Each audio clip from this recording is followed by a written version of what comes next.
하나님과 친밀한 동행을 꿈꾸는 출애굽기 40일 묵상 첫째 날 묵상입니다. 오늘부터 온유하우스 매일 묵상으로 출애굽기를 40일 동안 묵상하려고 합니다. 특별히 이번 출애굽기 묵상에서는 하나님과의 내적인 친밀함, 또 내 안에서 하나님과의 친밀한 동행에 초점을 맞추어 묵상을 하려고 합니다. 여러분들이 출애굽기를 묵상하면서 내 안에서의 하나님과의 친밀한 교제와 동행이 회복되는 은혜가 있기를 소망합니다. 오늘 묵상의 제목은 하나님과 친밀한 동행을 꿈꾸며입니다. 오늘의 말씀을 읽겠습니다. 출애굽기 1장 1절에서 8절입니다. 요셉을 알지 못하는 새 왕이 일어나 애굽을 다스리더니 그가 그 백성에게 이르되 이 백성 이스라엘 자손이 우리보다 많고 강하도다. 자, 우리가 그들에게 대하여 지혜롭게 하자. 두렵건대 그들이 더 많게 되면 전쟁이 일어날 때 우리 대적과 합하여 우리와 싸우고 이 땅에서 나갈까 하노라 하고 감독들을 그들 위에 세우고 그들에게 무거운 짐을 지워 괴롭게 하여 그들에게 바로를 위하여 국고성 비돔과 라암셋을 건축하게 하니라.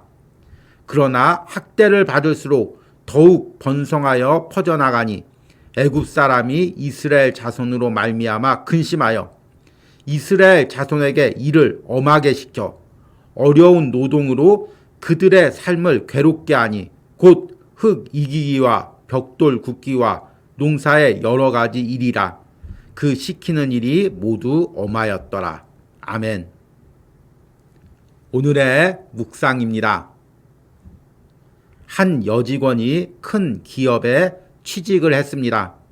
그녀는 좋은 대학을 나오지도 화려한 스펙이 있지도 않았지만 성실히 준비한 덕에 그 회사에 취직을 했습니다. 그러나 막상 출근 첫날부터 관계가 쉽지 않았습니다. 직장 동료들은 그녀의 낮은 학벌과 배경을 무시하고 허드렛 일을 시켰습니다. 심지어 자신의 일을 떠맡기거나 그녀가 한 일을 자신의 실적으로 바꾸기도 했습니다. 이런 상황에서도 그녀를 보이지 않게 돕는 사람이 있었습니다. 바로 그 회사의 젊은 부사장이었습니다. 그는 그 회사의 회장님의 아들이기도 했습니다. 그는 그녀에게 관심을 가지며 도움을 줍니다. 그녀의 억울한 일도 해결해 줍니다. 그리고 결국엔 그녀와 결혼을 하게 됩니다. 흔히 우리가 접하는 뻔한 아침 드라마 단골 스토리입니다. 그럼에도 이 뻔한 스토리가 계속 반복되는 것은 누구에게나 이런 로망이 있기 때문입니다. 현실에서는 이루어질 수 없는 신데렐라 콤플렉스입니다. 그러나 우리 그리스도인의 영적인 삶에는 이 이루어질 수 없는 스토리가 실제로 이루어졌습니다. 죄악의 구덩이에서 학대를 받고 있던 나를 위해 예수 그리스도가 오셔서 나를 구원하시고 신부 삼아 주셨기 때문입니다. 출애굽기는 창세기부터 신명기까지 이어지는 하나님의 구원사적인 관점에서 매우 중요한 위치를 차지하는 본문입니다. 하나님은 아브라함과 언약을 맺으시고 그 자손들을 택하셨습니다. 그 과정에서 이스라엘 백성들은 애굽에서 종살이를 하는 학대를 당하게 됩니다. 출애굽기 1장에서는 새로운 애굽 왕이 이스라엘 백성들을 모질게 학대하는 장면이 나옵니다. 더 나아가 히브리 산파에게 남자아이를 모두 죽이라는 끔찍한 명령까지 내립니다. 이스라엘 백성들은 모진 학대 가운데 더 이상 애굽에서 섞여 살 수 없음을 깨닫습니다. 그리고 자신들이 하나님의 택함을 받은 선민임을 기억하게 됩니다. 이때부터 출애굽기에서 하나님의 구원 사역이 시작됩니다. 이 구원 사역의 최종적인 목적은 이스라엘 백성 안에 하나님이 임재하시고 그들과 동행하는 것입니다. 나를 택하시고 구원하신 하나님의 최종적인 목적은 무엇일까요? 하나님의 구원의 최종적인 목적은 처음 아담을 창조했을 때처럼 내 안에서 하나님과 동행하는 삶을 살게 하기 위해서입니다. 그리고 그 동행이 단순히 이 땅에서 끝나는 것이 아니라 천국까지 이어지게 하기 위해서입니다. 아멘. 오늘의 묵상 해석입니다. 앞에서 언급한 대로 오늘부터 새롭게 출애굽기 묵상을 시작합니다.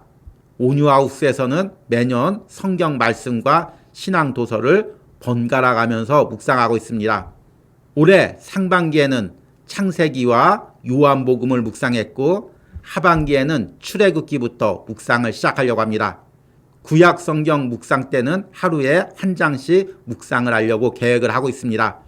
그래서 출애굽기가 1장에서 시작해서 40장에 끝마치기에 40일 동안 출애굽기를 묵상하려고 합니다. 출애굽기는 여러 가지 관점에서 볼 수가 있죠.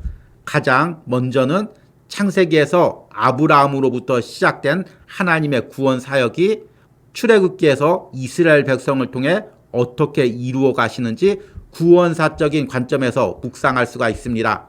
또한 출애굽기 여정들을 묵상하면서 하나님의 인도에 대해서도 묵상할 수가 있습니다. 출애굽기 후반부에는 십계명과 하나님의 율법이 나오므로 하나님의 말씀을 어떻게 지킬지 이 부분에 초점을 맞춰서도 묵상할 수가 있습니다.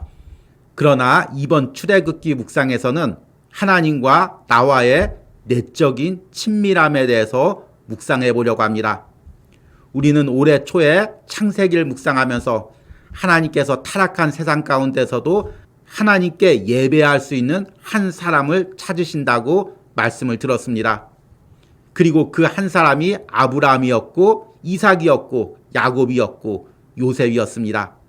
이제 하나님은 그들의 자손인 이스라엘 백성들과 영적 교제를 이루어 가기를 원합니다. 이것이 바로 하나님이 우리를 창조하신 목적입니다. 우리는 하나님의 창조 목적에 대해서 생각하면서 내가 어떤 일을 하고 무엇을 이루어야 하나님이 나를 창조하신 목적을 이룬다 이렇게 생각을 합니다. 그러나 그 전에 먼저 하나님이 나를 창조하신 목적이 있습니다. 하나님이 나를 영적인 존재로 창조하신 것은 내 안에서 나와 교제하고 싶어서입니다. 하나님은 그 목적으로 아담과 하와를 창조하셨습니다. 아담과 하와가 타락하면서 그 하나님의 목적이 단절된 것 같았습니다. 그러나 하나님께서 예수 그리스도를 통하여 십자가에서 우리를 구원하시고 성령을 우리에게 부어주심으로써 하나님이 다시금 내 안에 오시게 되었습니다. 그리고 하나님과의 영적 교제가 회복되었습니다. 이렇게 구원받은 그리스도인은 내 안에 하나님을 모시고 내 안에서 평생 하나님과 친밀한 영적 교제를 누리며 천국까지 걸어가게 되어 있습니다. 그리고 그것이 천국까지 이어집니다. 여러분들이 40일 동안 출애굽기를 이 관점에서 보시길 바랍니다. 하나님이 왜 이스라엘 백성들을 출애굽시키고 가나안에 나라를 세우셨을까요? 가나안에 하나님을 섬기는 커다란 강대국을 세우기 위해서일까요? 아닙니다. 하나님이 이스라엘 백성들과 영적 교제를 이루시기 위해서입니다. 그래서 이스라엘 백성들이 광야를 지날 때 그 무리 가운데 성막을 만들게 하시고 그곳에 하나님이 임재하셨습니다. 이스라엘 백성들과 동행하고 그들과 영적 교제를 이루어 가셨습니다. 이것이 이스라엘 백성들을 출애굽시킨 하나님의 목적입니다. 그리고 그 하나님의 계획이 오늘 읽은 출애굽기 1장서부터 시작됩니다. 그런데 하나님의 계획의 시작이 조금 이상합니다. 바로와 애굽인들이 애굽에 살고 있는 이스라엘 백성들을 학대하는 것입니다. 왜 이런 애굽인과의 갈등을 하나님께서 허락하셨을까요? 만약 이스라엘 백성들이 애굽에서 아무런 갈등 없이 산다면 출애굽할 마음이 들지가 않았을 것입니다. 그저 애굽인들과 섞여 살면서 하나님의 백성으로서의 정체성을 잃어갔을 것입니다. 그러나 그들이 학대를 당할 때 하나님께 부르짖습니다. 자신들이 애굽인들과 섞여 살 수 없는 하나님의 백성임을 깨닫게 됩니다.